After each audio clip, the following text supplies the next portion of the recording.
Kumusta mga kaibigan, mga kapwa ko mangingisda? Ako ang inyong paboritong YouTuber at fishing expert at narito ako para bigyan kayo ng detalyadong prognosis sa pangingisda sa ating minamahal na Pilipinas ngayong Pebrero 4, 2026. Ngayong araw, mayroon tayong kakaibang set ng mga kondisyon na maaaring magbigay sa atin ng sorpresa sa tubig. Kaya, humanda na dahil sisilipin natin kung ano ang inihanda sa atin ng mga isda, prognosis ng pangingisda para sa iba't ibang uri ng isda at taktika tilapia at bangus, milkfish. Para sa mga naghahanap ng tilapia at bangus, ang araw na ito ay maaaring maging maganda, lalo na sa mga lawa, ilog at bahagyang alat na tubig.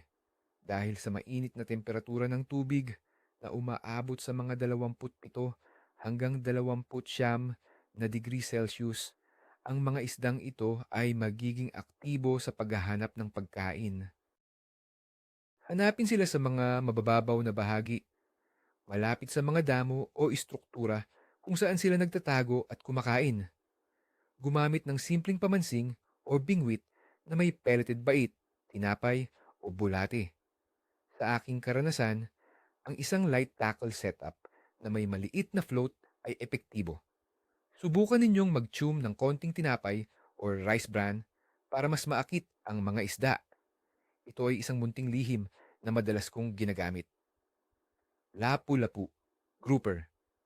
Para naman sa mga saltwater enthusiast, ang lapu-lapu ay maaaring medyo mapili ngayon, lalo na sa mga lugar na may katamtaman hanggang malakas na hangin mula sa northeast na nagiging sanhi ng katamtaman hanggang malakas na alon, partikular sa Luzon at Visayas. Subalit, dahil sa mainit na temperatura ng tubig, nakaaya-aya para sa kanila, maging handa kayong maghanap sa mas malalim na bahagi, lalo na sa mga bahagi na may batuhan, koral, o mga taguan. Maaari silang maging mas aktibo sa mga ganitong lugar dahil sa proteksyon mula sa agos. Gumamit ng bottom fishing setup na may live bite tulad ng hipon o maliit na isda. Ang heavy tackle ay kinakailangan dahil sa kanilang lakas. Pagsusuri sa kondisyon ng pangingisda, ating batayan. Panahon. Ngayong Pebrero 4, 2026, asahan natin ang bahagyang maulap hanggang maulap na kalangitan sa buong araw. Mayroon tayong 15% tsansa ng pag-ulan sa araw at 20% tsansa sa gabi. Gayunpaman, sa mga rehiyon ng Visayas at Southern Luzon, mayroong shear line at northeast monsoon na nagdadala ng kalat-kalat na pag-ulan at posibleng isolated thunderstorms na may tsansang umabot sa 40% hanggang 60% ng ulan sa ilang lugar.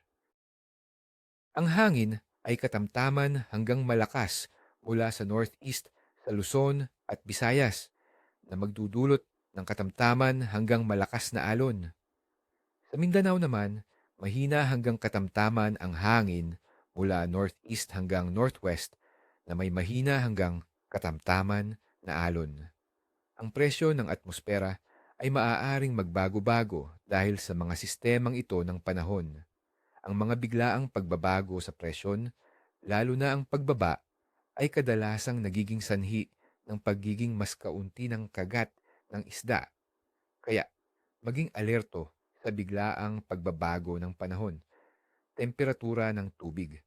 Ang temperatura ng tubig sa buong Pilipinas ay nananatiling mainit at komportable na umaabot sa 27 hanggang 29 na degree Celsius sa karamihan ng mga lugar. Ang ganitong temperatura ay perpekto para sa aktibidad ng maraming species ng isda na naghihikayat sa kanila na kumain at gumalaw. Yugto ng buwan. Ngayong Pebrero 4, ang buwan ay nasa waning gibbous phase na may 87 hanggang 73% illumination. Ito ay ilang araw lamang matapos ang full moon. Sa paniniwala ng mga mangingisda, ang waning gibbous phase ay madalas na nagbibigay ng magandang pangingisda dahil sa patuloy na epekto ng full moon sa tidal activity at pagpapakain ng isda. Ang moonrise ay sa alas 8:16 ng gabi at ang moonset ay sa alas 8:02 ng umaga. Pangkalahatang aktibidad ng isda. Sa pangkalahatan, ang aktibidad ng isda ay inaasahang magiging katamtaman hanggang maganda, subalit mapanlin lang sa mga lugar na may masungit na panahon. Ang mainit na tubig at ang waning gibbous moon ay nagpapahiwatig ng aktibong pagpapakain. Ngunit, ang katamtaman hanggang malakas na hangin at ang posibilidad ng pag-ulan, lalo na sa Luzon at Visayas, ay maaaring magpahirap sa pangingisda at maging sanhi ng pagtatago ng isda sa mas malalim o protektadong lugar.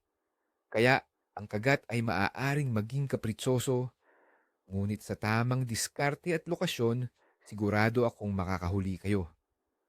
Kaya mga kaibigan, lumabas na at mag-enjoy sa inyong pangingisda.